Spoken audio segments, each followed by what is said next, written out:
Hello my friends and welcome back to a new video. This is the final episode of the Kotlin Flow playlist.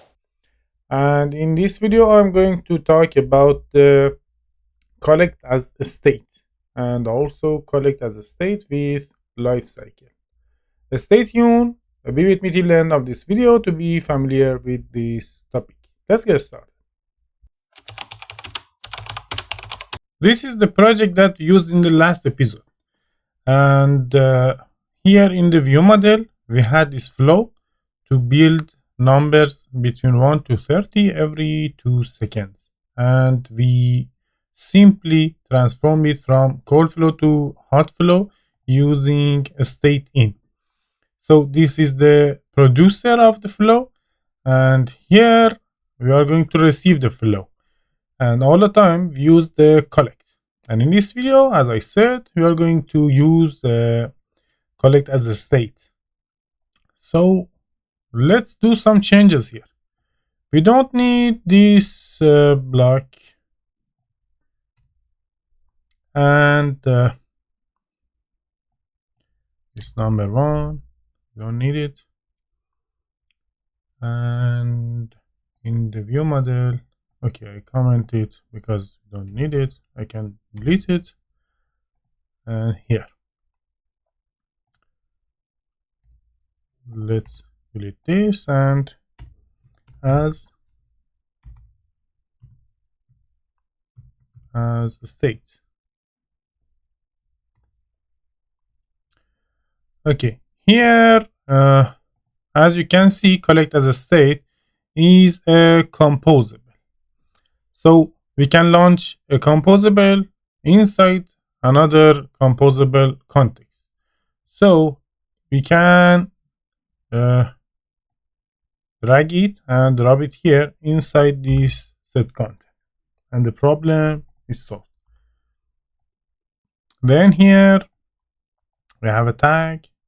I'm going to bring it here as well. And now let's create a val calling it a state equals to this view model.flow collect as a state. And here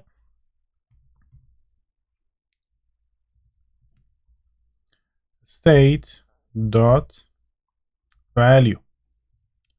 The same here. State dot value. Okay. Again, we don't need this code, and we can clean up the code by deleting the unwanted lines. Let's take a look at it now.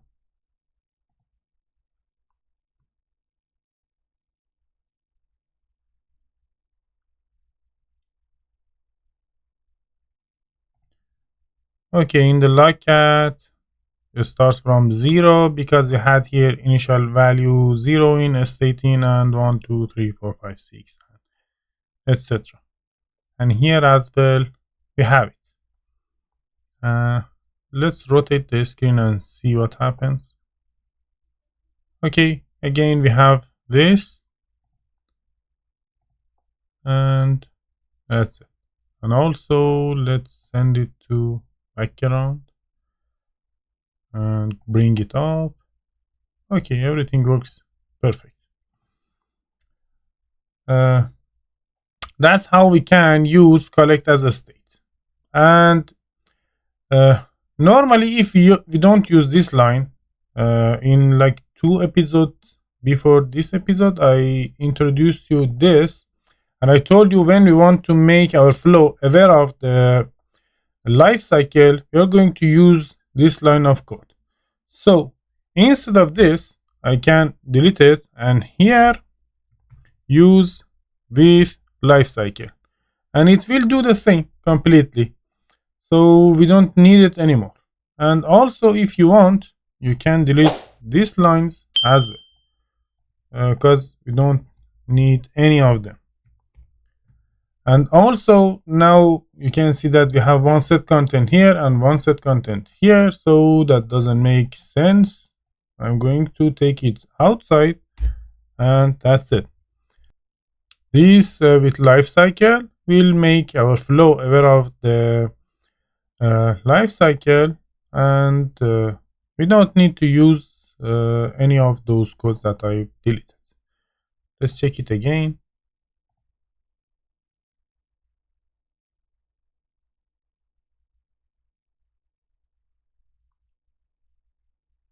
Here from 1, 2, 3, 4, 5, 6, and sending to background, bringing it back, and you can see the codes are working perfectly, and we have the numbers that you want.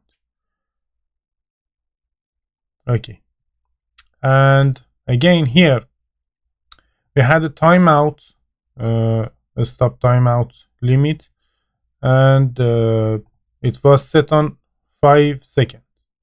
So if I send this application to background and wait for 5 seconds, you can see that there is no flow here anymore, and the last number was 20. And if I again call the application, the flow will be reset and it will start from number 1. But if I send it to background and before 5 seconds call it again, it will continue counting from the number that we had, from the last number that we had. And that was the other thing that I wanted to tell you. Now let me explain something else here. All the time during this playlist, you saw that I'm using a variable or value to make a flow, but it's necessary. Let's say you can use a function here instead of a variable, but it will not work good. I'm going to show it to you. Here in the main activity, instead of this flow, let's use the function flow. And let's check it.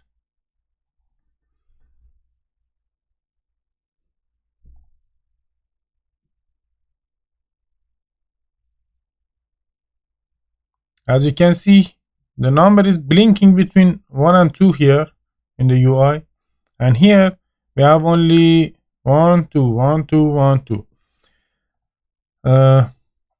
Whenever we are using this part, everything works perfectly. Why? Because this variable reuses the flow. And when we are calling this variable, we are reusing the flow. But here, when we are using a function, for each invocation, the shared flow or the state flow will be recreated all the time. By any time that we are calling this flow, we have a new flow started from the beginning because it's a function. And this one is recommended. So avoid to use this. And I'm going to delete it. And here as well.